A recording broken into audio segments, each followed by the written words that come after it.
My son texted, "You won't be joining us. My wife prefers to keep." The ellipsis kept blinking as I stood on his porch, a warm green bean casserole fogging my glasses and the November air needling my cheeks.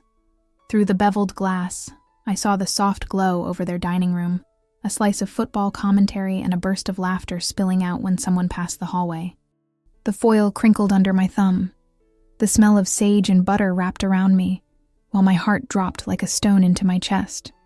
I stared at my name on the pie tin. Margaret, sharpied by me in the morning, suddenly feeling like graffiti on someone else's wall. I read the message again, harder this time, as if a second look might turn rejection into a mistake. The tiny blue bubble disappeared, then returned, then died, and in its silence, I caught my reflection in the storm door. Mascara brave, smile rehearsed. I could hear cutlery meeting plates, the soft coo of my grandson, and the clink of a wine bottle. I could feel the sting of being the odd chair no one set. My thumbs hovered over the keyboard. "I'm already here. I brought your favorite. I raised you." And I deleted each one before it could make me smaller. A plastic turkey on the neighbor's lawn shivered in the wind, and the scent of roasted bird and cinnamon drifted like a hymn I wasn't welcome to sing. I set the casserole on the porch bench, hands trembling inside oven mitts patterned with tiny pumpkins, and the foil dimpled where my tears fell. At 66, after decades of PTA meetings, double shifts at the hospital, and Sunday pot roasts that fed every teammate, I had become a boundary to be kept. The porch light hummed. Somewhere a dog barked. Inside, someone toasted to family, and the words scraped like grit in my throat. I took one step back from the door I once had a key to, then another, promising myself I'd tell the truth of how love can curdle into distance. Stay with me, because I'm going to show you exactly how we got here. From baby teeth under pillows to a text that left me on the doorstep. Maybe you think there's more to it, and there is, but not the kind that justifies a message like that on Thanksgiving. In a moment, I'll rewind to the first seed of this rift. The quiet comments, the missed calls, the word boundaries, stretched like plastic wrap over a warm heart. I'll tell you about the day my daughter-in-law, Emily, smiled with her lips and not her eyes, and the day my son forgot the sound of his mother's, "Are you eating enough?" If you've ever felt a door ease shut between you and your own blood, I hope you'll stay. And if you believe stories like this matter, for every Margaret who keeps showing up, subscribe and come with me. The text blinked one last time, then stilled. "You won't be joining us. My wife prefers to keep..." The sentence ended where my hope had been holding on, and the porch light above me hummed like a mosquito that wouldn't be swatted. My name sharpied on the pie tin looked like a name tag at a party I wasn't invited to wear. Margaret, 66, and sent back down the steps like a schoolgirl who'd wandered into the teacher's lounge. I stood there a few breaths longer than dignity recommended, my gloved hands tightening around the warm weight of the casserole. Through the beveled glass, I could make out the amber glow over their table, the wide plank of wood I had partially paid for as a housewarming gift when they moved in last spring. Football commentary bounced around, the play-by-play familiar as background noise in November, and a round of laughter rose up as if the house itself had lungs that didn't need me. The soft coo I knew. Theo, my grandson, 3 months of cheeks and delicate prayers. A wine bottle clinked against glass. Someone said, "To family," and the word slid under the door and landed like grit on my tongue. My name in Daniel's phone is still Mom, last I checked. But the words I held most dear, "Come in, stay," those belonged to another season. I took a step back and caught my reflection in the storm door. My mascara held, the smile I'd practiced on the drive over, friendly but light, non-intrusive, grandmother in neutral, still curved, a costume that felt cruel. Over the neighbor's lawn, a plastic turkey trembled in a gust, and the scent of roasted bird and cinnamon drifted out into the dark like a hymn I knew by heart, but could no longer sing with the congregation. The casserole fogged my glasses again as I set it down on the porch bench, oven mitts squeaking on the slats. The foil dimpled where a tear fell, then another. I had written, "extra crispy onions," on a sticky note tucked under the edge in case Emily wanted to put it back in the oven for a few minutes to finish. In case there had been anything left to finish. 66. PTA meetings that ran longer than school board elections. Double shifts on the oncology floor at Riverside Methodist. Sunday pot roasts that stretched to feed every boy who had ever called my house home after a Little League game. I had become, by text, a boundary to be kept. I straightened up, pulled my scarf tighter, and told myself to move before the cold took the decision out of my hands. The porch steps were familiar from the months last summer when I'd watered the ferns while they were away. Droplet marks like pearls on the leaves. The satisfaction of a job done right.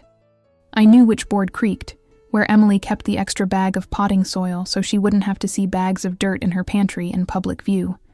I knew the slate welcome mat's crosshatched pattern and the way the door always stuck in humidity. I knew, or I thought I did, the feeling of it anyway. Knowing. My car sat at the curb. Blue sedan that Daniel had lightheartedly teased me about buying because, "Mom, you're 70 in car years now. Are you sure you don't want the assisted parking package?" He had meant it kindly. I want to believe that. The steering wheel was cold through my gloves. For a moment, I didn't start the car. The neighborhood dims and swells in my memory. Sunset pinched low in late November. Houses wearing wreaths early because people needed the light this year. A child's giggle carried from somewhere. And in my chest, something small and brave pressed a hand to glass. I met my son when he was 8 pounds, 5 ounces, and livid at the brightness of the world. Daniel, a good biblical name, solid. When he was small and we were alone in our rented duplex with the thin walls and the upstairs neighbor who played guitar too late on Fridays, I learned to pat the rhythm that settled him faster than any lullaby. I grew those hands into hands that could slip a vein without bruising, and also coax a colicky infant into sleep while balancing a nursing textbook on my knee. The year he knocked his front tooth loose on a swing set chain, I spent 3 months in a cracked plastic lawn chair at a free clinic, waiting, while my work shoes pinched blisters back into hardened skin. I started the car, finally, because the cold was entering my bones, and I have promised myself to be kind. The radio offered soft jazz and commercials for grocery stores with doorbuster pies. I drove slow, not wanting to peel away like a teenager making a scene. On both sides of the street, inflatable Santas nodded in agreement with the wind. A blue recycling bin rattled against its lid. I glanced down at my phone at a red light. Daniel's text sat there, open, no further explanation. Just that the day was theirs, that his wife preferred to keep. It was almost considerate that he didn't finish the sentence. My son, and the woman who had lured him into finishing half of things with "we," Emily. I could tell you the color of her favorite cardigan, oatmeal, and the way she always chose the plainest ornament for their tree, a matte ceramic disc with the year pressed into it, as if years should be recorded with as little fuss as possible. She is tidy. She is beautiful in a way that seems like it might give you a paper cut. She grew up in Ann Arbor, which explained the way her eyes got small anytime Ohio State came up, even as a joke. She manages brand partnerships for a company that sells eco-friendly cleaning products and speaks in crisp paragraphs about narratives and alignment. She calls me Margaret. She never once tried on Mom, even when I offered to share it. The first time I met her, Daniel had invited me to a cookout to meet someone special. It was August, 7 summers ago now, and my son was 30, and finally living in a place he could afford with windows that caught light. I brought deviled eggs dusted with paprika and set them on their kitchen counter alongside a platter of carrot sticks fanned with the care of a florist. Emily smiled. I noticed her eyes didn't. "Oh," she said. "We should probably label those. Food safety." She reached into a drawer, pulled out neat little brown cards, and wrote eggs in sharp, careful letters. "Nice to meet you," I said, because my mother raised me right. "You too," she said, and her hand was cool and quick in mine. "We're keeping it low sugar and clean ingredients these days." She glanced at my eggs and smiled again. But no worries. Later, while we all shuffled paper plates and one of Daniel's friends manned the grill, Emily leaned close to him and murmured something. He nodded, then turned to me. "Mom, We're trying something new, okay? Shoes off, no scented candles, stuff like that. Emily's got migraines." "Of course," I said, toes working around blisters inside my nurse clogs, cheeks going hot in the August heat. I have always been a woman who can adjust.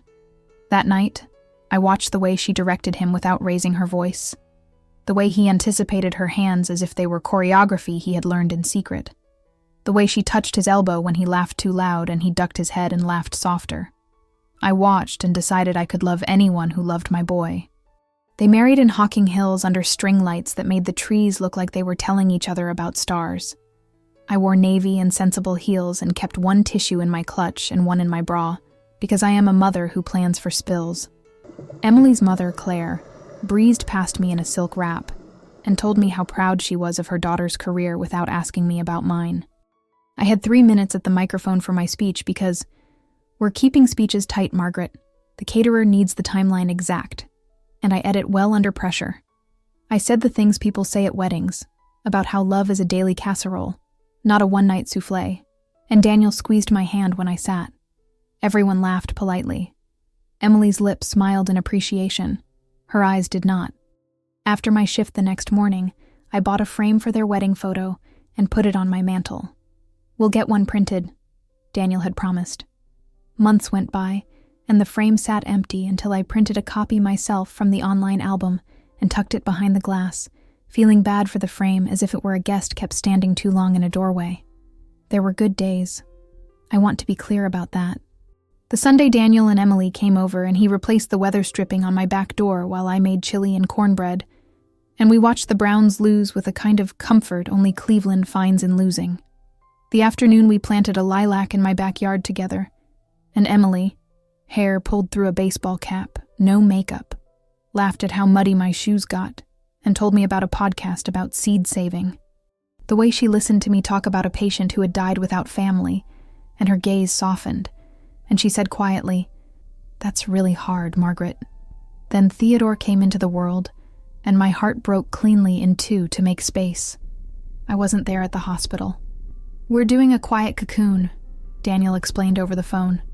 "Just the 3 of us for a while. Bonding time. No visitors the first 2 weeks. I went to CVS and got my Tdap booster without being asked. I washed my hands until the skin on my knuckles cracked. I learned about safe sleep and swaddles, and watched videos late at night about breastfeeding because I hoped to be useful. I knitted a blanket, blue and green squares like a patchwork field, while watching the local news, my hands moving like prayer, and boxed it in tissue with a note. For naps, for forts, for whatever.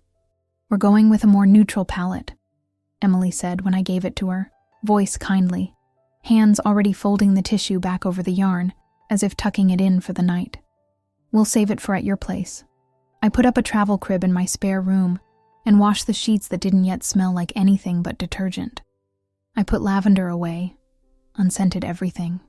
I replaced my hand soap with fragrance-free and put a sign on the inside of my own front door. "Wash hands, please." I drew a little smiley face.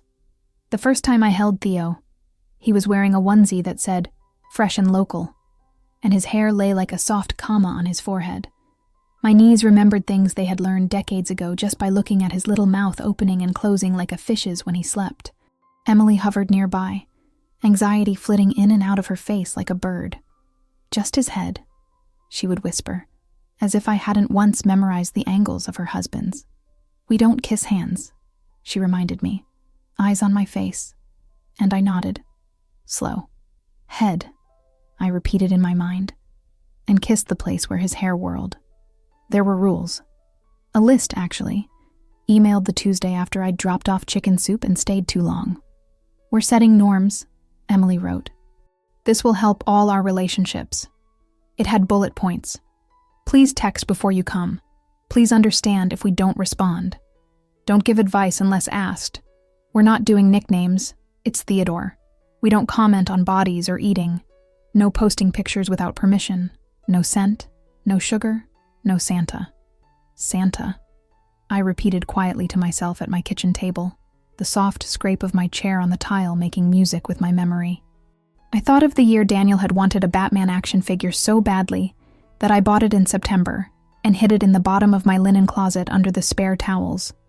I thought of cookies on a plate, a bite taken by my own teeth in the quiet after midnight. "Mother," I told my coffee, "times change. Let them." The coffee didn't argue. In the years when I had less to give, I gave it anyway. When Daniel's father left, what we had left was what we had together. I cooked from coupons and made up games that required nothing but imagination and a willingness to look silly. I saved every tooth in a little jar like pearls. I tied his cleats and taped his fingers when he jammed them playing basketball. And when he broke his wrist the summer he turned 13, I figured out how to bathe him without getting the cast wet, resting his forearm against my shoulder while he laughed at my salon. I sold my wedding ring to pay for the last semester of his nursing school when my hours got cut, and I told him the sparkle belonged more to the future than to my hand anyway. He cried then, a quick, ashamed sound, and I held him by the kitchen sink and didn't make it a scene. A month after Theo was born, I asked Daniel if he was eating enough. The words rose out of me like steam off a casserole. Automatic, almost mother blue. Emily's face changed in the small way hers changes. A tightening around the mouth, a quick check of the ceiling as if a string had been pulled. "We don't do commentary on food," she said, voice even. "It's all diet culture. We're breaking cycles." Daniel looked at the floor. "We've talked about that," he added. "And if you have ever had your child teach you a lesson you never meant to write, you will know how very quiet you have to be afterward to gather your scraps of self." I nodded. I looked at my own hands and wanted to ask if from now on I should check if he's breathing without using the word breath. I tried. I learned the nap windows. I bought the book they liked and read it twice and then put sticky notes in it. I kept a calendar on the fridge of their acceptable dates for visits. And when they asked me to watch Theo for 2 hours on a Tuesday in June, I canceled my dentist appointment and said absolutely. "You're a lifesaver, Margaret," Emily texted. I screen captured it because I have a folder on my phone titled "Good Things for Days When." There were mistakes. The time I sang "You Are My Sunshine" too loudly and woke him after he finally fell asleep. The time I posted a picture too fast and took it down too slow. The day my nurse brain thought a humidifier might help a cough, and I said so. And Emily blinked, and Daniel said, "We'll handle it, Mom." And I carried my advice carefully back into my pocket like a dropped earring. The first seed of the rift didn't come with a thunderclap. It came in small, quiet things, like a sweater shrinking in accidental heat. The afternoon Emily texted me and asked me to stop calling Daniel kiddo in my texts because it felt infantilizing. The day she mentioned in a group message, along with Claire and her sister, that it would be best if all grandparent visits were scheduled through her. "That way there's a single point of contact," she wrote. "Makes it easier for me to manage."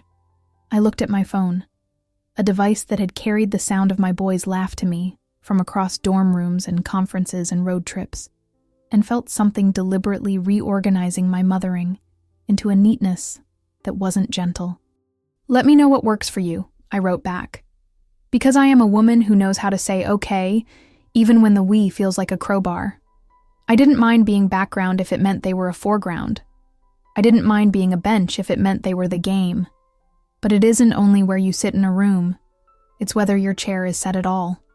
Today, my place card was written and then carried back into the kitchen with a polite shrug. St.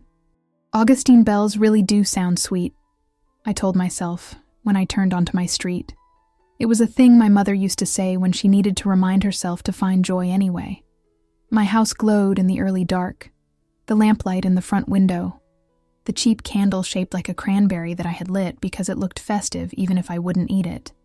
I parked under the old oak that drops acorns like applause in September and stood on my own walk for a second, the cold clear around me enough to make me feel awake. I carried the casserole in and set it on my stove, carefully peeling back the foil to release a breath of sage and butter that could make a person faithful. There was a message light blinking on my landline. Only my church ladies used the landline. And I let it blink while I took off my coat and hung it on the wooden peg my father carved with his pocket knife when I was newly married in a house that held promise like a full pitcher. I washed my hands in warm water and stared at my palms. On my left, a pale crescent scar where a catheter had slipped, and I'd caught a needle with my skin instead of my glove. On my right, the dark spot from where cooking oil had kissed my hand back when Daniel was 8 and we were making hush puppies for a fish fry, and he was too excited to stand still. The message was from Beverly next door. "Margaret, honey," her voice trilled, breathy and sweet, like she always is when she's trying to make bad news sound like a hymn. "If you're up for company, I burned the sweet potatoes and I don't have any green beans. Give me a ring." The world is full of people who need what other people have to give. It is both the problem and the solution. I called her back. "Miss Bev, I have a casserole," I said, and concentrated on sounding like a woman who had made 2 on purpose. "I hate to bother you," she lied gently, and I told her I'd be there in 5. We ate off china with tiny blue leaves around the rim, while the Hallmark Channel murmured romance that always ends neatly 3 minutes before the credits. Bev's knees hurt, and my eyes burned, and we did not talk about family, not directly. She told me about the food pantry drive at church, and how Sister Agnes had set a goal that could feed the entire East Side if every family brought a bag. I told her about a robin's nest I'd found in my lilac bush and how quiet the air got when the weather turned. We washed dishes and tucked the leftovers into her fridge, and when she hugged me at the door, she patted my back twice like my grandmother used to. The universal language of women who survive by softening institution with intimacy. On my way back through my yard, the moon had pulled itself out of the clouds like a pie out of a tin, and I stood under it a minute to get my breath back. Inside, the house smelled like my kitchen smell, a combination of cinnamon broom and Murphy oil soap and something that belongs only to me. I sat at my kitchen table, the one Daniel had eaten at with his homework spread like confetti once upon a time, and opened my sweater to let my heart have some air. You can love your child with your whole body and still be asked to stand outside, and you can stand outside and still hold the door open in your heart. Both are true. Both hurt. He used to be kiddo. He used to leave crumpled dollar bills under his mattress and ask me not to vacuum too close, because if the tooth fairy found them, maybe money would grow. He used to fall asleep in the back seat on the way home from his games, neck at a strange angle, mouth open, and I would watch him in the rearview mirror with a tenderness that made me drive slower than the speed limit just to keep the moment from ending. He used to hand me his laundry in a black plastic bag like he was protecting me from a biohazard. When he got his acceptance letter to nursing school, he called me from the parking lot of the post office because he couldn't wait to get home. "Mom," he said then, voice bright with the water behind it. "We did it. He was always good at we. I have made mistakes. I want to put that here like a bowl on the table before anyone asks for it." Once, when Emily was pregnant and I was over the moon on sugar cookies and anticipation, I bought a tiny sweater with baseballs embroidered across the chest. I brought it over with flowers and a book, and Emily's face froze for a half second. "We're avoiding gendered stuff," she said, "and sports aren't really our thing." I must have looked like I had dropped a glass, because Daniel stepped forward and put a hand on my shoulder. Later, I took the sweater back to the store and exchanged it for a soft gray blanket with clouds that look like the thought bubbles in comic strips. I kept the receipt for a long time, as if there were a test I might have to show my work on. Another time, the last time I saw Daniel alone for more than a few minutes, we had coffee at a diner on East Main, the kind where the waitress calls everyone "hon" and refills without asking. He was tired. I could see it in the way his shoulders slumped. I asked about work, about the new schedule. I didn't mention that his father used to sit exactly like that when he had taken a second job at the warehouse. Habit swam in families like trout. "We're doing a lot of boundaries," Daniel said then, stirring cream he doesn't take into coffee he doesn't like. "It's good. It's healthier. You should try it." "I am trying," I said, and he squeezed my hand across the table, quick. "Just don't take it personal," he added, and laughed at himself. "I know, right? Impossible. There are things no one prepares you for, even if you have done your reading." Somewhere along the way, my son began to explain me to myself, and I didn't recognize the footnotes. My phone buzzed on the table, and I startled like someone in a quiet waiting room who has been called by name.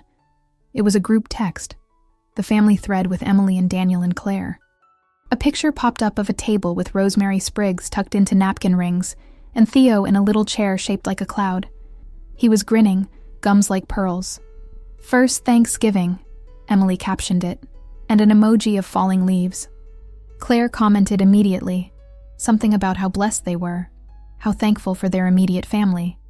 I liked the photo because I refuse to be the kind of person who makes a child the collateral damage of adult hurts, and then I put my phone face down. I made a mug of tea. Chamomile, because my mother used to say it coaxed your nerves into behaving.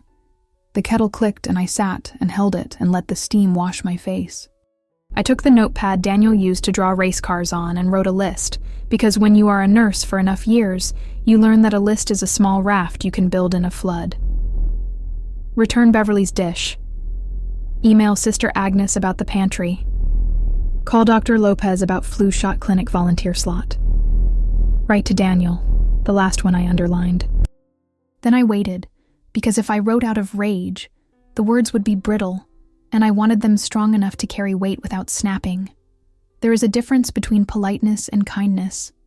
Politeness is what we do in front of people. Kindness is what we do when nobody will ever know. Emily is polite. She takes her shoes off. She labels allergy risks. She says thank you in a font that looks like gratitude and doesn't smudge. Sometimes she is kind too. I have seen it. The way she rubbed Daniel's back in a slow circle once at my table after a funeral, and the way she brought me tea when I had the flu, and then made a joke about hazmat suits so I wouldn't feel like a problem. But there is a way to use the word boundary like a fence, and another way to use it like a line on a map that introduces you to your neighbor. I don't think she knows the difference yet. My son, who keeps choosing household peace over messy belonging, cannot show her what he hasn't held long enough in his own hands. When Daniel was 10, he got on the wrong bus after school because his friend had dared him to, and he didn't know the houses it drove past. He watched the trees blur into unfamiliar places and didn't cry until a boy with a Spider-Man backpack said he should call his mom because moms always know where the right bus is. He called me from a payphone. I left work, still in my scrubs, and drove streets I didn't know. And I found the bus by following my worry like a compass. When he climbed off the bus, his face blotchy, I didn't scold him. We sat in the front seat together until his breathing slowed. "You're my right bus," he said into my sleeve. I think about that now. About buses. About routes.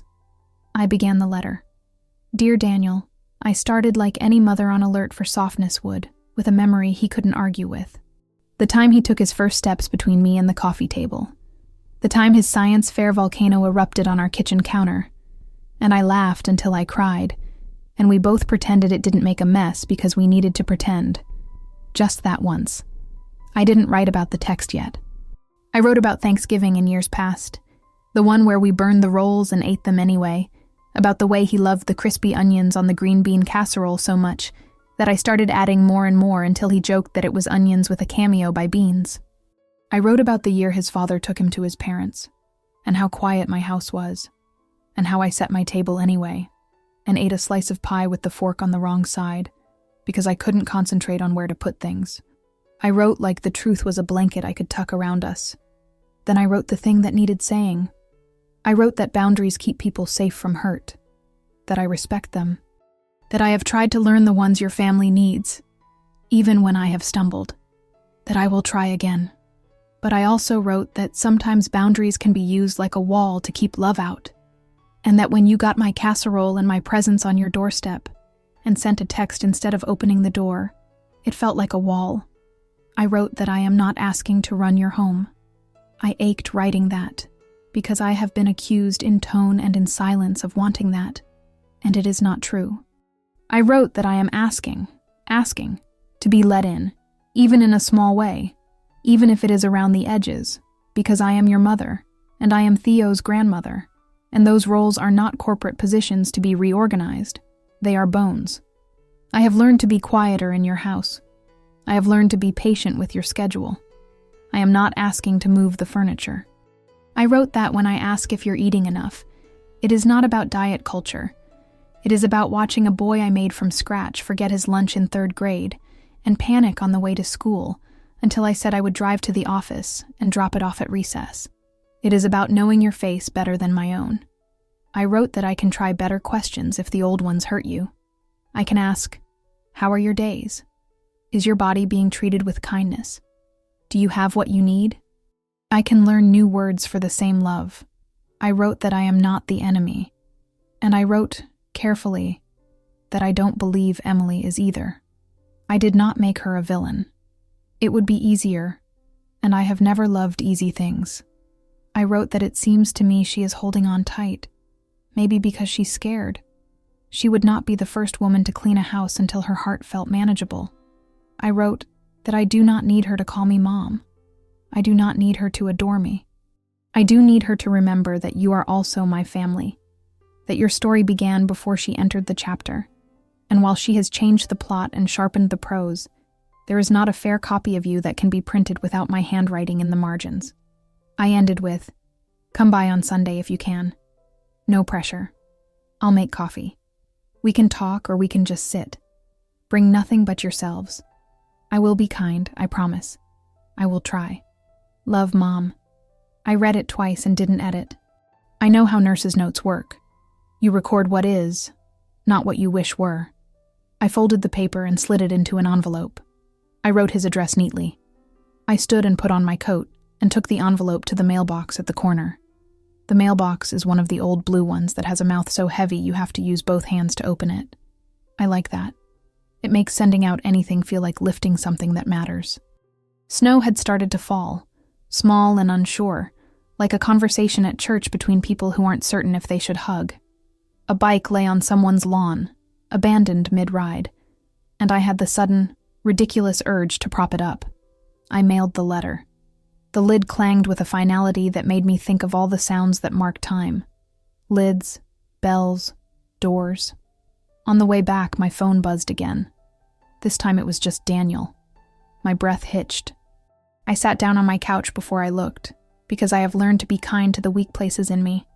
His message was short. Mom, I'm sorry about today. We got overwhelmed. Emily is still feeling rough. Can we talk tomorrow? I stared at the word, sorry. It did not fix what had been done. It did not take me off the porch.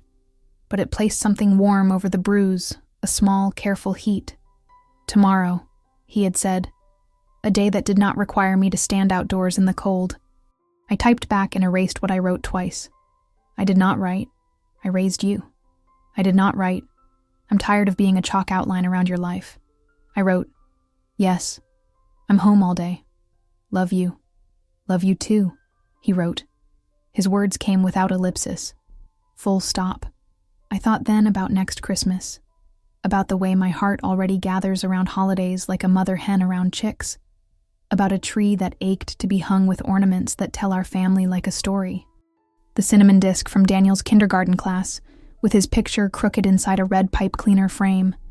The paper snowflake he made in second grade that has survived because I pack it in tissue like a relic every January.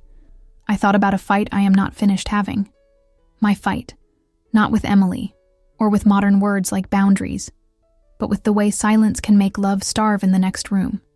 I will not go to war. I am too old and too soft for that. I will show up. Because if there is anything I have learned as a nurse and as a mother, it is that presence is the cheapest miracle, and often the one that saves. I put my phone down and turned the television to the replay of the parade, because the marching bands soothed me.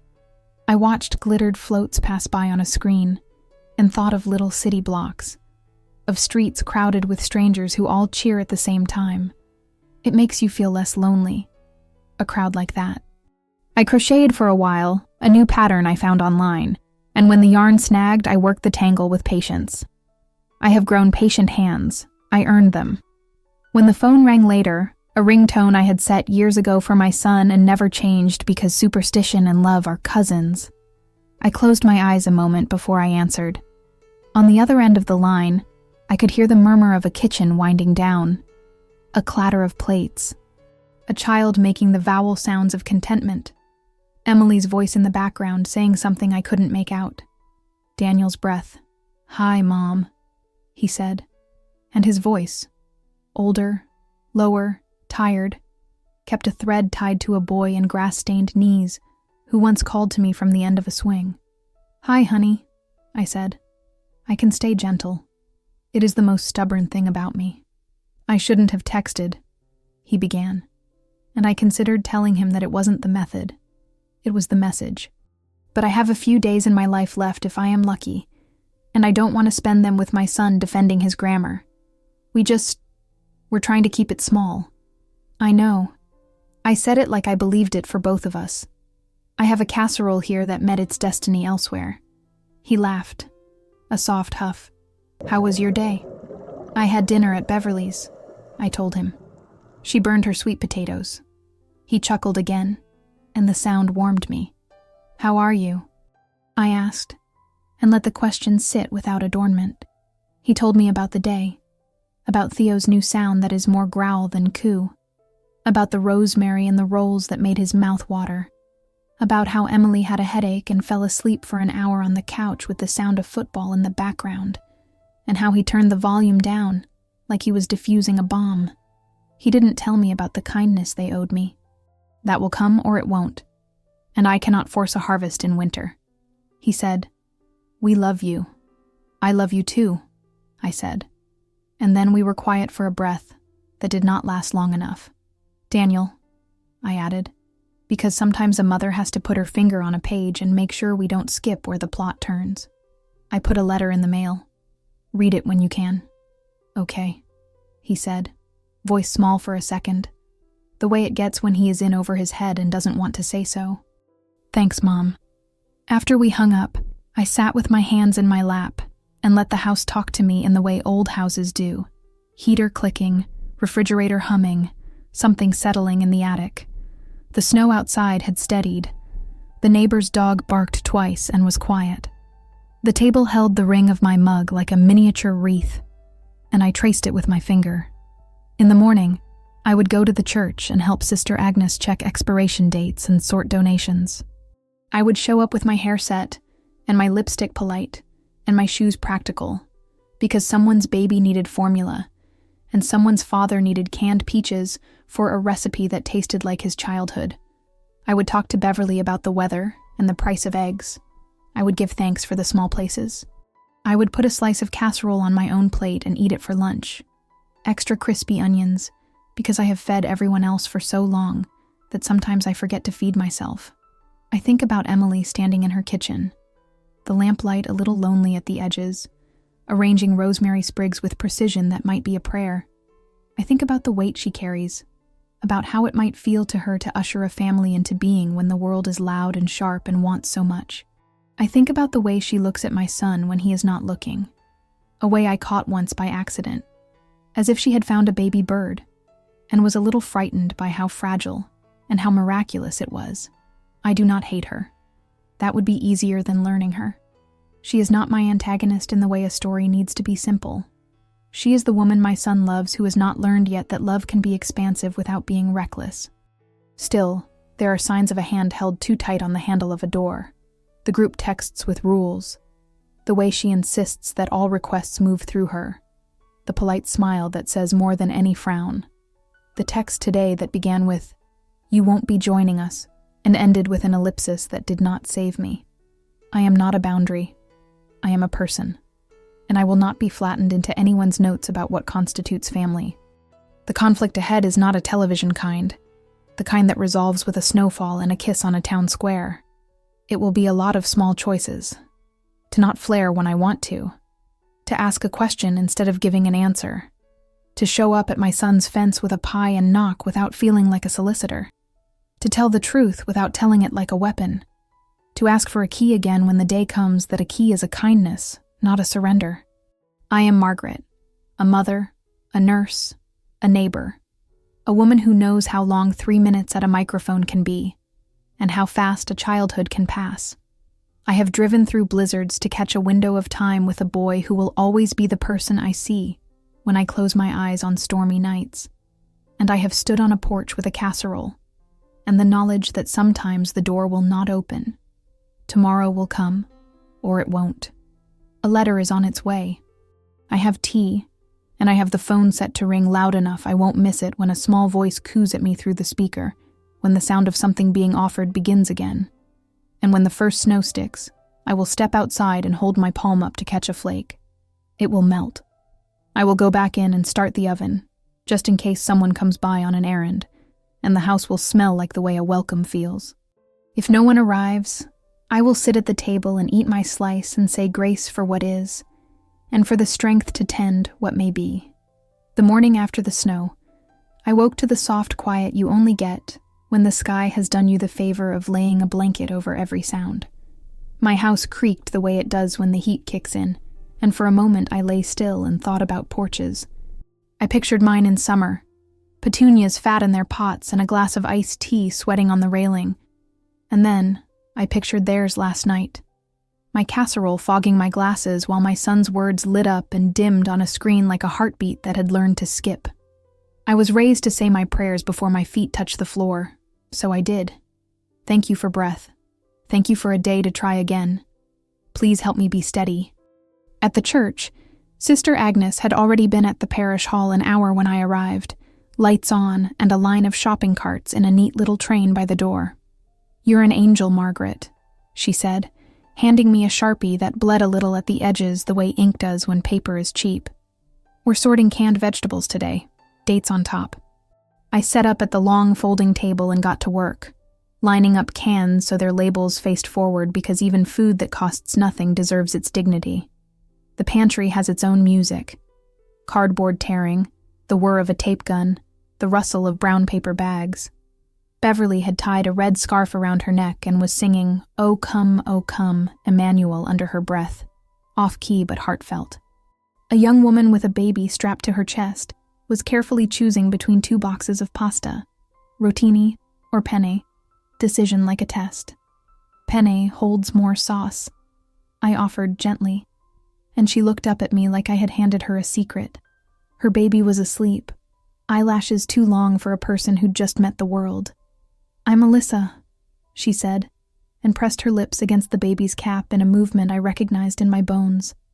We fell into conversation the way women do when their hands are busy. She had moved back to Columbus to be near her dad after things got complicated with the baby's father. Her mother was taking space because boundaries had become the new gospel. She was tired down to the bone she didn't know how to name. "Boundaries," she said, making the words sound like a piece of furniture you kept bumping into even after you rearranged the room. "Apparently I've had too many needs." I nearly laughed, not because it was funny, but because it felt like hearing a song you thought only you knew. "Oh, honey," I said, setting aside a can of green beans with a little dint. "Sometimes people call needs too many when they're scared to honor any." We talked about holidays. She told me how she'd bought a tiny Santa sleeper at Once Upon a Child, and then returned it after her mother suggested it might give a baby the wrong ideas. What wrong ideas could a sleeper give? I wanted to ask. Instead, I nodded, because sometimes the tender thing isn't to answer. It's to stand next to someone quietly while the answer rises in them. Sister Agnes floated past with a clipboard. "Story Sunday this week," she sing-songed to me, meaning the first Advent service where a few of us get up and tell some truth into a microphone with the sanctuary smelling like evergreen and floor wax. I put your name down for 3 minutes. I opened my mouth to protest, and then shut it. I know I have my 3 minutes in me. I had even once kept a wedding speech to 3. "All right," I said, because sometimes the world tells you your time to speak has come, and your job is to trust that a voice can be steadier than you fear. After the pantry, on the way home, I stopped at Kroger for milk and dish soap, and the cartwheels fought each other like old relatives. In the seasonal aisle, there was a display of wreaths already shedding needles onto the tile like glitter. I passed a mother and a boy debating whether marshmallows belonged on sweet potatoes. They absolutely do. I wanted to lean over and tell them, but I minded my business. I bought a little roll of red ribbon on a whim, the kind that curls when you run a scissor blade against it, not knowing yet why. At home, I set the milk in its place where it makes the refrigerator light glow, the way a candle does inside a jar, and I stood for a moment, staring into the cold like it might answer any of my questions. The drawer by my sink holds all the bits of life. A rubber band ball I started the year Daniel went to kindergarten, bread ties, a spare AA battery that has been waiting for a partner for too long, and keys that don't unlock anything in my world anymore. I dug until my fingers found the key I was looking for, a brushed silver house key on an OSU lanyard, the one Daniel gave me last spring when a pipe burst in their upstairs bath while they were away in Traverse City. "Just in case," he'd said, and I'd stuck it on a hook by my door like a promise. 2 months later, after Emily installed a smart lock that makes a cheerful little chirp when you press the code, Daniel had asked for the key back, so we don't have too many floating around. I gave it to him. I am not a woman who steals entrance. I turned the key in my palm and thought about how some objects hold more than metal can explain. My father's pocket knife, smooth with years of his thumb on it.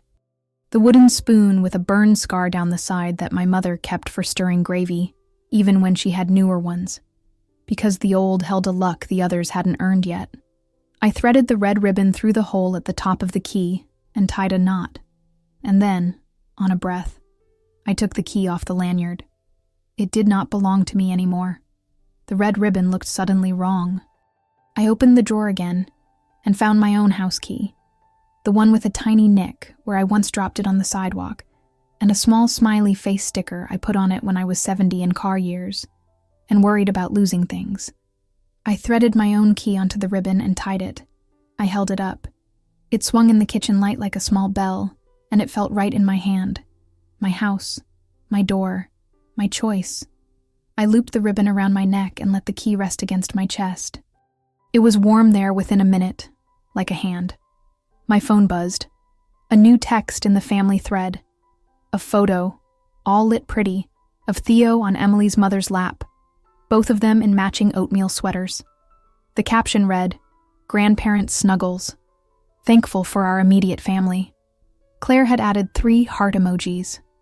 I stared at the word grandparents, plural, and felt the particular sting of being erased while being replaced. The polite way to disappear someone is to call a thing by its name, and then invent a new definition for it. A second buzz, this time from Daniel alone. "Mom, about Christmas. We're doing a quiet day, no visiting. Maybe we can set up a drop-off for gifts? We'll do a video call in the afternoon." There it was.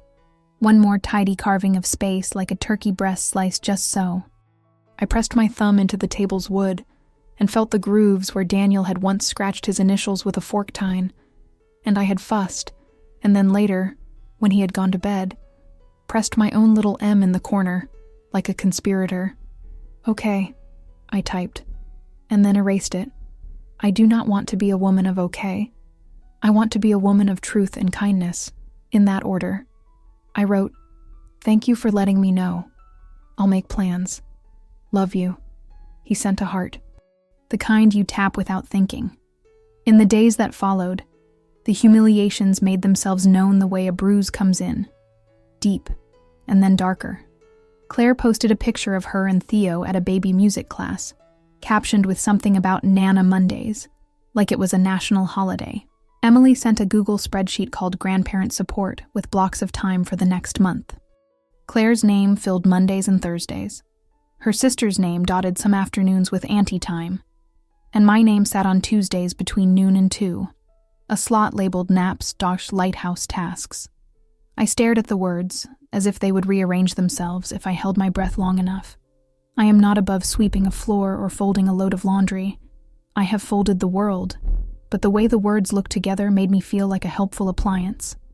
I signed up for the Tuesday slots and then opened my back door and stood with my face to the cold air until tears stopped threatening to misbehave.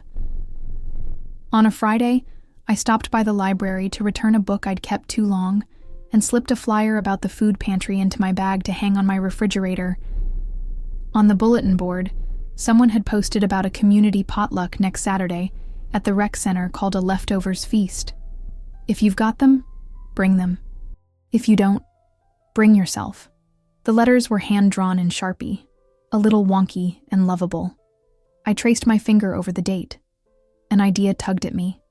At home, I pulled out my mother's white tablecloth, the one she only used at Christmas because it made the whole room feel like Grace had laid down to rest, and I spread it over my kitchen table just to see how it changed the light. The cloth had a faint stain in one corner that no soaking had ever coaxed loose, and I smiled, because a perfect table has never served me half as well as a beloved one. I took the little red ribbon key off my neck and set it in the center of the tablecloth like a paperweight on a letter that mattered. The decision sat in my bones before I had words for it. On Sunday, the church was warm. Advent wreath candles waited with their purple patience. When Sister Agnes called my name, I walked up the aisle with my hands calm at my sides. The microphone felt chilly where my lip brushed it. I could see the faces I've known forever. Earl, who sings bass and repairs everything. Barbara, who always brings orange jello to potlucks no matter the season.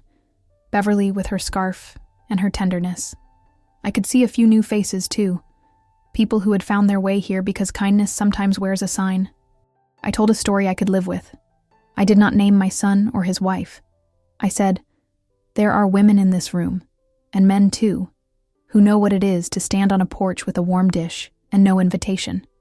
A little murmur went through the pews, the sound of people finding themselves in someone else's sentence.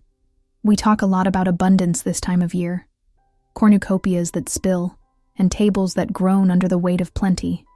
But there are also the empty chairs, the ones that used to have a name card and now have a quiet sitting in them that you can hear if you listen. I wanted to say, for anyone who needs to hear it, that you are not the only one building a smaller table in your kitchen and setting one plate with your good fork and eating your own casserole with the dignity of a person who deserves a meal.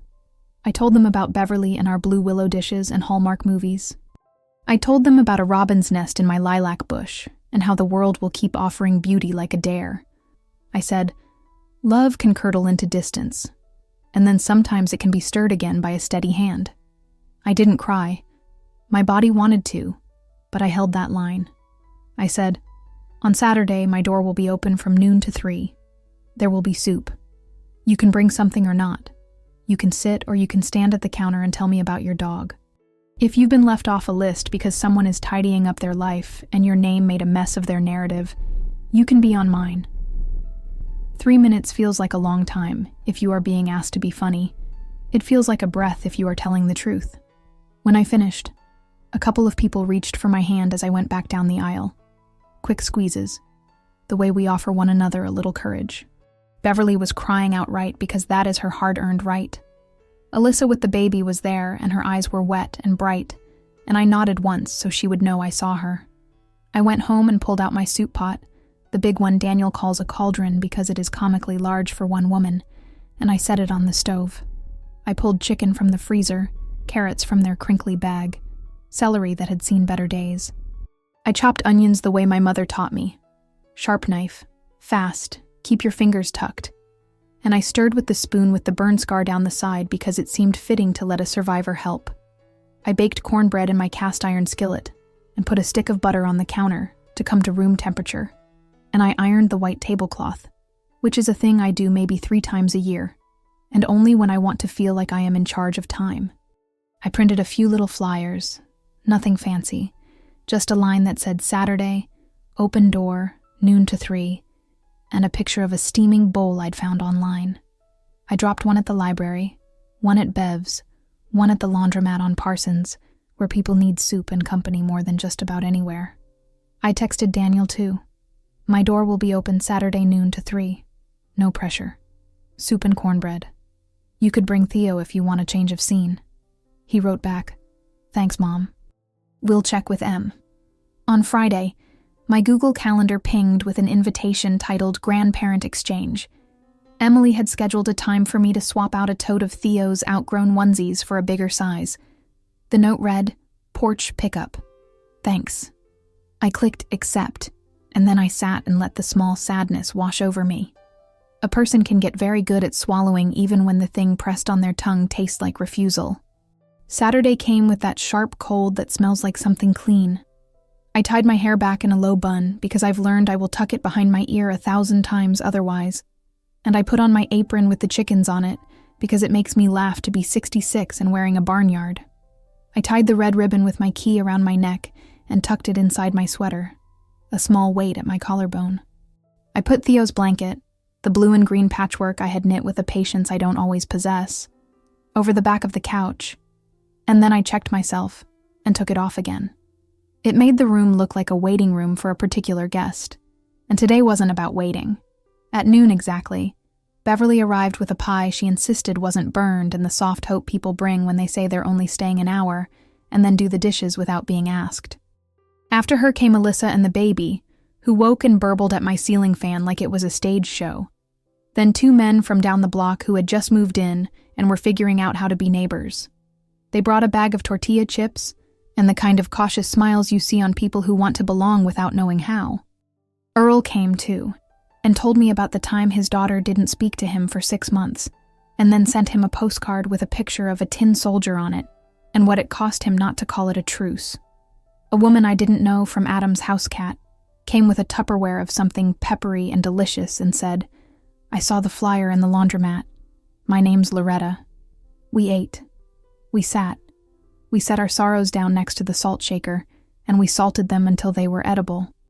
Laughter snuck in where it could. I looked at the clock only once because I didn't want to make a performance of any of it. It was enough to have people at my table who were not there because of a spreadsheet.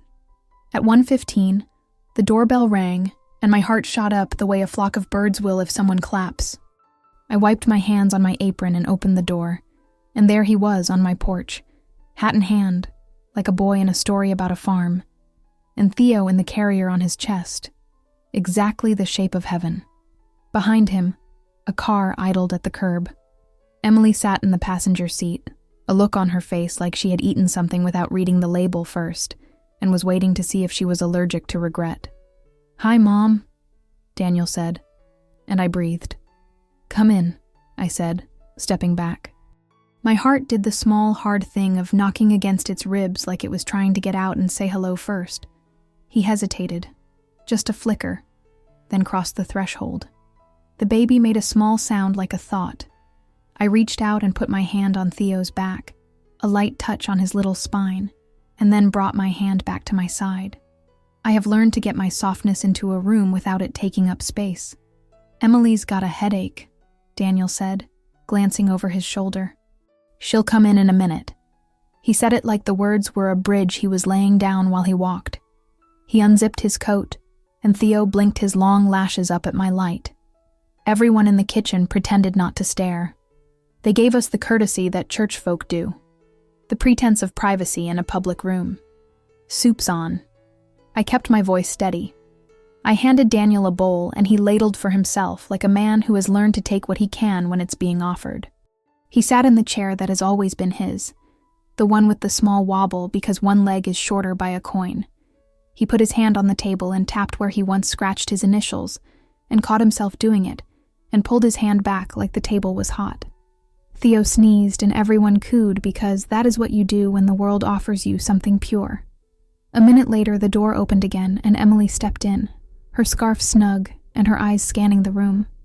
She is beautiful in a way that has always made me want to square my shoulders.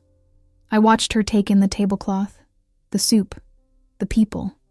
I watched her see what I had done and not done. "Hi, Margaret," she said, and kissed the air near my cheek, a gesture that performed connection while keeping it at a safe distance. "This is lovely." She said lovely the way some people say fine when they mean problematic but well executed. She glanced at the baby, then at Daniel, then at me. "We can only stay a minute." "Of course," I said, and poured her water because I have an old habit of noticing other people's thirst. We did small talk in that awkward way people do, when the large talk sits like a dog in the middle of the room you can't ignore, but don't want to discipline in front of strangers. The baby hummed. Alyssa asked what sling Emily was using, and they compared brands like neutral territory. After a few minutes, Beverly took it upon herself to make conversation with the rest of the room a little louder, a kindness that allowed me to turn my face toward Emily. When the noise rose around us, I leaned in a notch. "Thank you for coming," I said softly. "You didn't have to." She pressed her lips together, then into a smile. "You put an invitation in front of a whole church," she said, eyes steady. "We didn't want to be a story someone else told." The words found their place in me where they might have hurt. I let them. Then I breathed again. "Some stories get big when you keep them in," I said, still gentle. I wanted to make a table where that wasn't true. She looked away for a second, toward my mantel. The empty frame with a bow I'd stuck on it last year sat there, waiting. Her eyes came back to mine. "We're doing what's best for our family," she said. "That's our job." And my job is to love my son and my grandson, I said. I think there's a way for us both to be good at our jobs. She nodded once, a concession or a pause. I couldn't tell. Then she touched Daniel's arm and said, "We should go. We have nap time." I stood as they stood. The room grew quieter without meaning to. I walked them to the door, and in that little vestibule where the light is winter thin, I felt something in me stand up. Not angry, not even hurt exactly. More like a woman who has finished kneeling and is ready to see over the pew. "Daniel," I said, and my voice had the steadiness of a church bell. He looked at me, and in his face I saw the boy who once handed me dandelions, like they could pay our rent, and the man who was trying very hard not to drop anything he'd been told was fragile. "Before you go, I need a minute." He nodded. Emily shifted her weight from one foot to the other, impatience in her body even if her face stayed composed. I reached up and pulled the red ribbon over my head. My key lay warm in my hand, a small sun.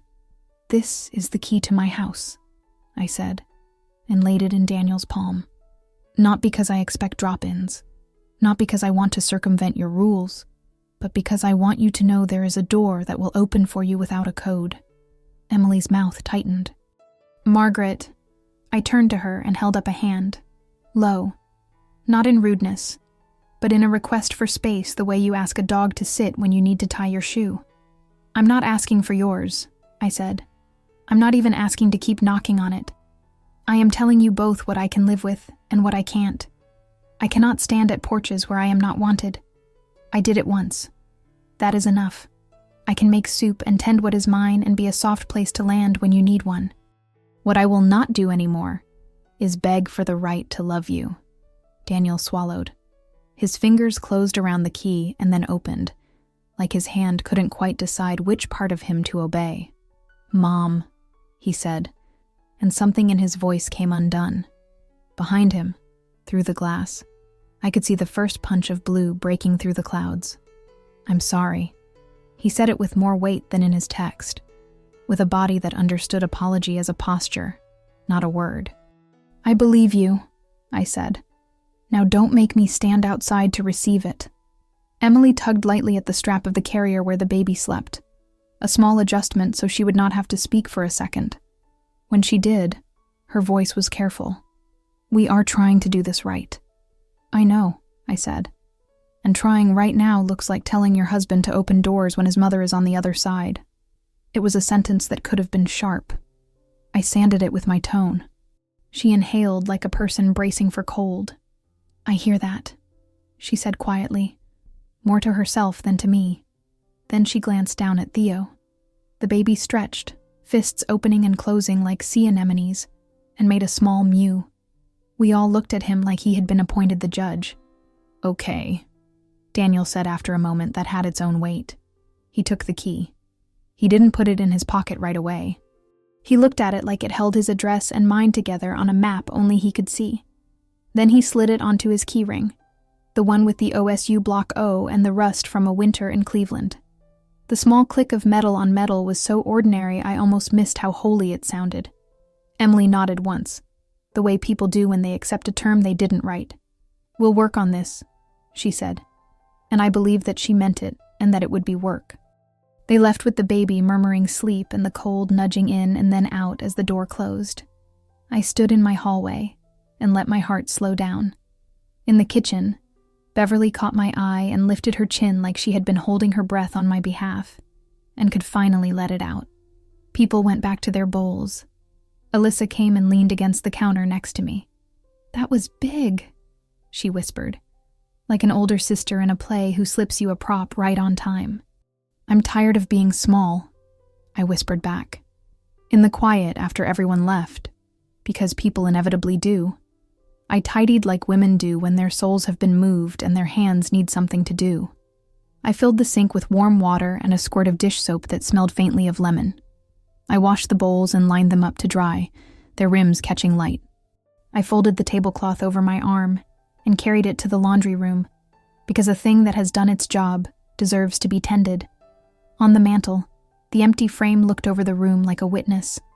I thought of all the pictures I could have put in it, Faces of the ones who go and the ones who stay, moments I would like to fix to a wall with a nail. I left it empty. Not as a punishment, as a promise that I would not manufacture belonging where it had not been given to me. The next thing that goes into that frame will be chosen with the wisdom of what I know now about porches and doors. Later, as the early dark folded itself around my house, the phone rang. I wiped my hands on a towel and answered, ready for whoever it would be, because I had found in myself a steadiness that surprised me. It was Daniel. Theo made a small coo close to the speaker, and then a hiccup, and I laughed the way a person does when love lifts its head in the middle of a regular evening and says, "Remember me?" "Thanks for today," he said, his voice low. In the background I could hear the muffled rhythm of a home at night, running water, a drawer closing, the barely there hum of a football game no one was really watching. Emily and I talked. "How'd you do?" I asked. Not because I wanted a report, but because sometimes men need the invitation to say how they feel before they'll accept it. "Messy," he said, and I loved him for not pretending. "But good messy. We don't want to make you a visitor at your own family. That's not what we're trying to do." "It is, a little," I said, because honesty is a grace we owe one another when we've decided not to be small. But it doesn't have to keep being that. "No," he agreed, and there was a soft exhale on his end that sounded like relief getting comfortable. "We'd like to come by on Tuesday, not on the spreadsheet, just to come by." "Come," I said, and I didn't bother to keep the smile out of my voice. "I'll make chili. I'll put the sign on the door just for fun." He laughed, and the sound filled up the spaces in my house that earlier had felt a little sad.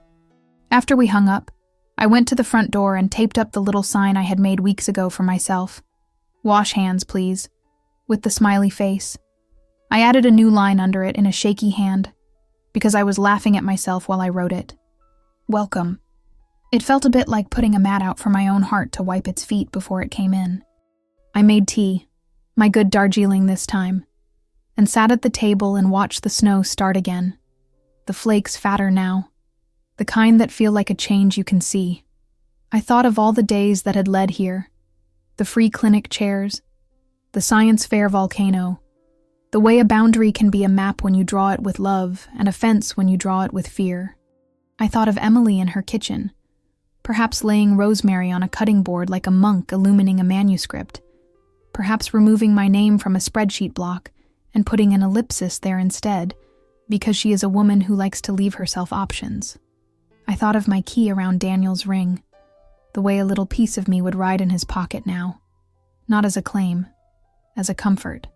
When the kettle clicked, I poured and said grace out loud to the quiet room, because I am a person who talks to the air sometimes when the air holds more than oxygen.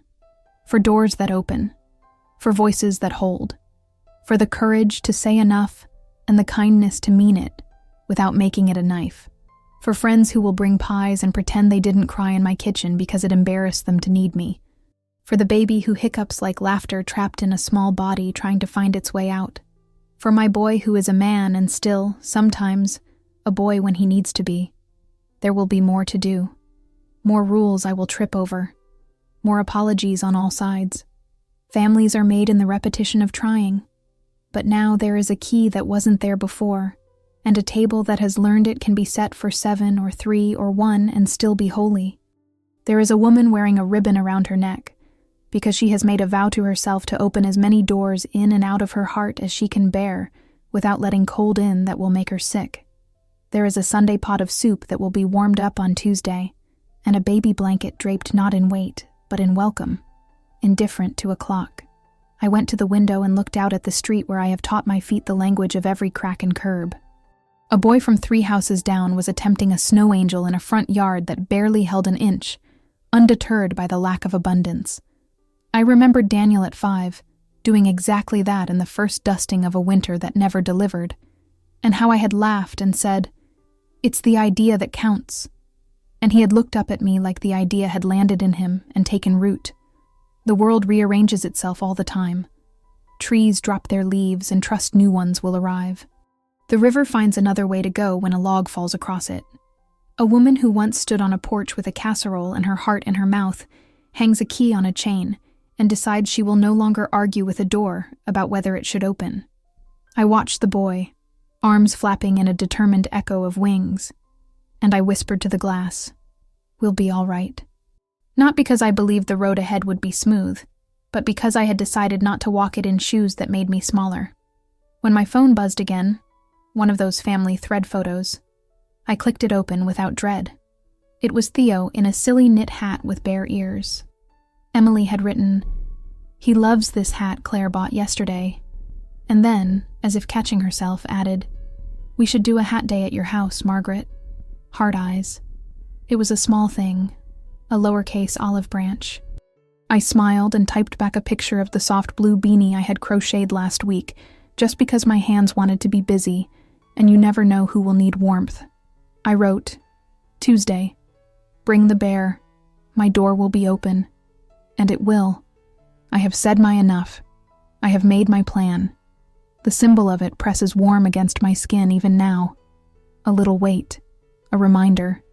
When I lay down to sleep that night, I tucked the red ribbon under my collarbone and dreamed of a row of doors in a long, bright hallway, each one with my name on the inside, and the outside left blank so that anyone could come and write theirs before they knocked. When I woke the morning after they left, the house was exactly as I had left it, crumbs in the sink like faint constellations, the tablecloth folded on the counter, the little red ribbon tucked beneath my collarbone like a secret talisman. The key was gone from my hand. It had belonged to my son now in a small, practical way, and that ordinary metal felt heavier for everything it meant. I made coffee the way I always do, letting the hot steam be a kind of benediction, and I found that the ache that had sat in my ribs for months had loosened into something softer, not all the way healed, but hopeful in the sort of way that lets you take one more step. Tuesday arrived with the slow insistence of a train, and I set a pot of chili on the stove 2 hours early, because my hands like to be busy when my heart makes a show of wanting to race. I put the blue and green patchwork blanket over the back of my chair without fanfare. When I'd made it, I'd woven into it the rhythm of late-night news and my own small prayers. I left the key on the counter, not because I was asking anything of them, but because gestures settle people like quilts settle in laps. They let you know you're seen. They came in the afternoon. Daniel walked in first, hat in hand like a small apology, and behind him Theo blinked at the light like he was calibrating the world. Emily followed, a little bowed at the shoulders as if she'd been carrying the house on a tray and the tray had been too heavy. She looked at the table, at the soup, at the people who had become my neighbors by choice and circumstance, and then at me in a way that felt less guarded than it once did. The door closed behind them with a sound that made my chest unclench. We ate. We did the ordinary thing of passing bowls, of asking about the day, of laughing at a joke Earl told about a Christmas tree that had wandered off the curb. For a while the conversation braided and unbraided itself around topics small and safe. But then, while Theo latched himself onto a finger and made a small approval sound, Emily set her cup down and met my eyes in the way people do when they are deciding to step over a plank into the middle of a bridge. "Margaret," she said, and my name came like a soft knock. About the text and the spreadsheet and everything. I'm sorry. I didn't mean to make you feel like an appliance." She laughed then, the kind of laugh that is part shame and part admission. "We've been so scared of doing things wrong that we built walls we didn't know how to open." I watched the words settle into Daniel's face. He reached across the table and took her hand for a second, thumbs smoothing the gap between them like map making. "She's telling the truth," he said simply. "I'm sorry, Mom. I should have come to the door. I should have answered in a way that was kinder," I said. "But I also want to say I understand being scared. I've been scared before too, about whether I was doing enough, whether I'd ever be forgiven for the things I'd had to do. Fear gets people in a mess sometimes. That moment, nothing sudden, nothing cinematic, was the one that had the most grace. It wasn't that all the hurt vanished. It's not like that in real life. It was that we found the language to talk about what hurt without making it into a weapon. Emily told me, without defensiveness, that suddenly everything her mother and social media and parenting books were saying seemed like commandments, and that she'd watched one clip too many about safety and felt like she had to protect everyone by drawing a line. She said she had been worried about being judged by everyone, from her high school friends to the moms in her book club in Ann Arbor, and that those worries, ridiculous as they were, folded over the rest of her until she couldn't see straight. I listened. I offered her a small piece of what I had learned, how rules are useful until they become cages, how love sometimes looks messy and loud and opinionated and still is love. I told her about burning the rolls and eating them anyway, about the Sunday when Daniel and I watched the Browns lose, and found that the losing was less a loss when we had someone to make it with. She nodded, and the nod felt like a key being turned slowly until the bolt slid away. Theo wriggled in Daniel's arms and then, as if deciding the world needed more demonstration, reached a fist toward me. I turned my palm up because it felt right. He curled his fingers around my knuckle with the fierce possessiveness of very small people. In that small clamp, I felt a tether snap, and then reknit in a better pattern. I sang him one line of "You Are My Sunshine" softly, and Emily's eyes brimmed. It was a tiny permission slip to be both grandmother and imperfect human. She said, "You can sing to him, Margaret," later in a whisper that was heavy with more than the simple permission to croon. From that afternoon, things began to change. Not overnight, not in a miracle montage, but in the honest, domestic way families do. A call that came more often. A text that included a photo without a cryptic privacy setting. A dinner where Emily stayed a little longer than she meant to, and then flushed and apologized and then laughed. There were stumbles. A spreadsheet still arrived one morning in my inbox. It was Emily trying, and the columns were clearly a work in progress, and I sent back a reply that said only, "Less columns, more soup?" Daniel forwarded it with 3 exclamation points and a smiley face, and life went on. The key became a small myth between us. Daniel told me later that he'd kept mine on his board of too many keys, because sometimes you'd rather physically feel a thing than trust that words will hold. He said he'd been surprised by how often he checked for it on his ring like a prayer. "It reminded me that you had a way back in," he admitted. "Not that you didn't already, just that it was a choice I was making to keep it there." I liked that phrasing. Choice, not obligation. That felt like progress. I also learned something new about myself that winter. How to keep a door open without standing on the porch begging to be let in. I started saying no when I needed to, and I started saying yes without arithmetic. When Claire invited me to Nana Mondays, I went once, but then explained kindly that Tuesdays worked better for me, and that sometimes I needed my afternoons for the pantry and the neighbors. We negotiated, as adults do. Emily and I wrote each other emails once when the baby was teething, and both of us were exhausted. We negotiated the language of meals and visits and pictures. We agreed to small rituals that fed everyone. Tuesdays, unscheduled, but often together. Sundays, church when it felt right. A monthly potluck at my house where anyone left off a list could find a seat at mine. We made plans that were flexible because life with babies and jobs and migraines and social credit scores is not steady. And the steady thing we could give one another was good faith. On a cold evening in late January, the tin with Margaret Sharpied on the lid arrived at my door. It had a post-it stuck to the top in Emily's angular script. "Sorry we were messy. Love, E&D&T." Inside the tin was a slice of the green bean casserole I had made the first Thanksgiving we had argued about. It was a small midwinter peace offering, leftover and healing in one.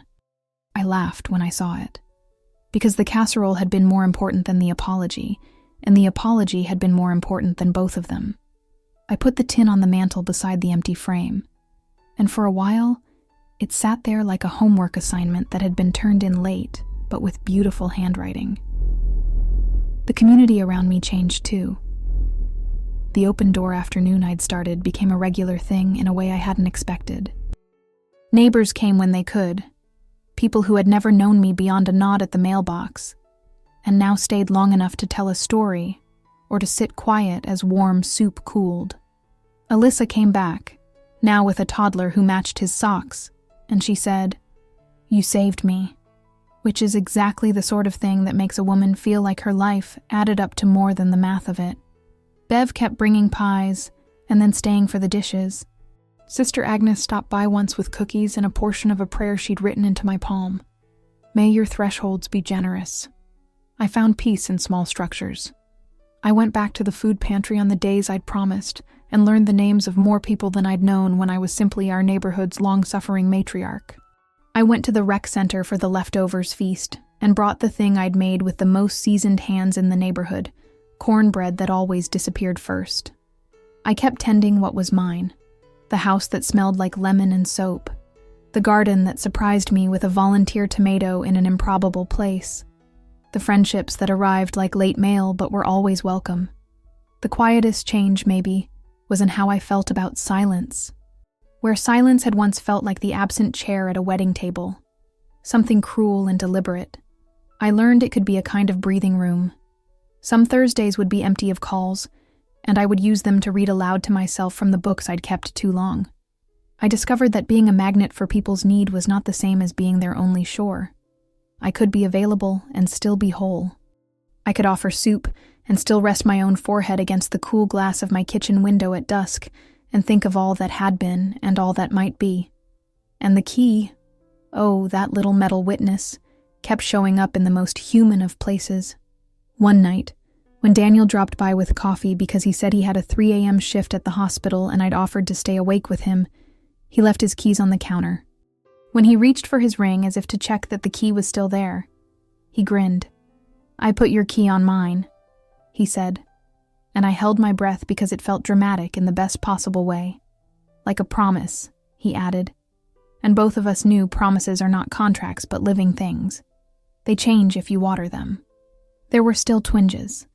A spreadsheet would show up and my heart would clench as if someone had handed me a report card from another lifetime.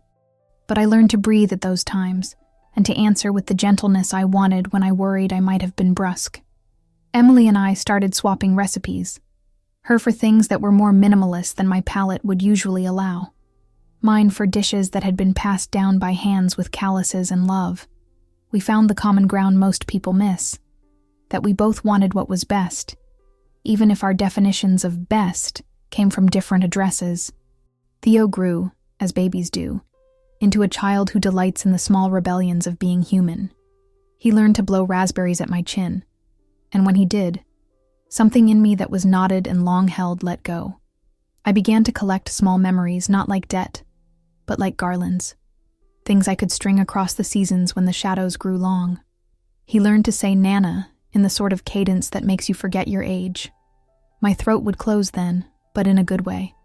This reconciliation was not an erasure of the past. It was a folding of it, like a quilt. Seams visible, stitches sometimes crooked, but warm and useful. We all kept our edges, but we stopped teeth grinding on them. Emily still has rules. Some she keeps for Theo's comfort, some that are more about the way she feels safest in the world, and I respect those. I will not spray my perfume in their car. I will not bring a tray of cookies that threatens their sleep schedule with sugar. In return, she lets me sing to Theo when he naps on my shoulder and posts a picture of us sometimes with permission. Those small permissions became the architecture of our new normal.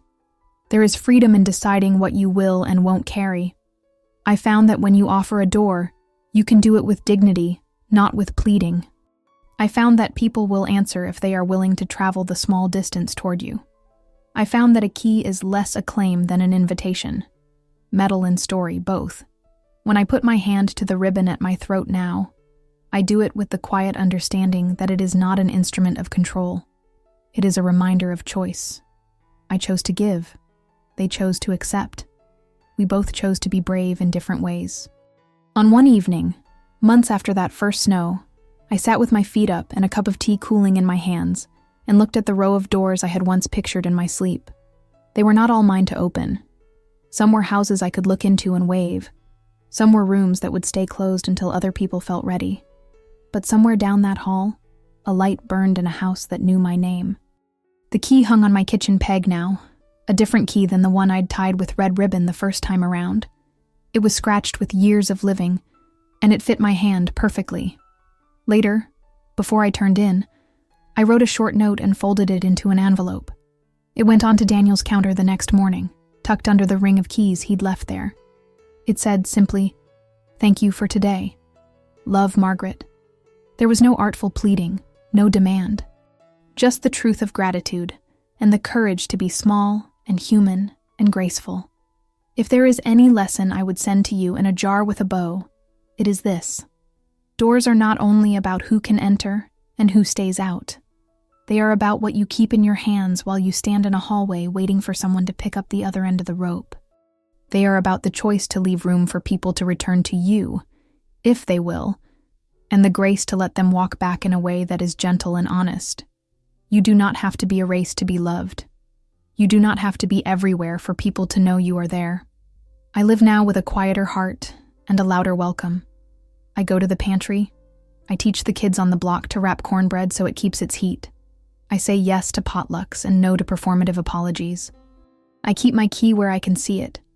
And sometimes I take it in my hand and remember the night I stood on a porch with a casserole and my whole chest full of hope. The symbol of that night has changed, softened, become more generous. It is still a key, but it sings a different tune now. We are still learning. We still trip, and then steady ourselves. But when Daniel calls at odd hours and asks if I want to listen while he tells me about a tough shift, I answer the way mothers have always answered, with a voice that says, I am here. And when Emily texts me a snapshot of Theo in his knit bear hat, she writes, he loves this hat Claire bought yesterday. And then, with a tilt of vulnerability I have come to cherish, she adds, we should do a hat day at your house, Margaret. Hard eyes. I reply, with the stubborn happiness of someone who will keep showing up, bring the bear. My door will be open. If this little corner of my life reached you, if you found in my porch and my key something that mirrored a door you've stood outside of, tell me about it. Leave a comment and share the story you carry. If hearing this felt like keeping company, press the heart or the like, and subscribe so we can sit at the same table again. There is always room for one more at my table, and in my life, and in our conversations. Thank you for coming through the door with me. Stay as long as you like.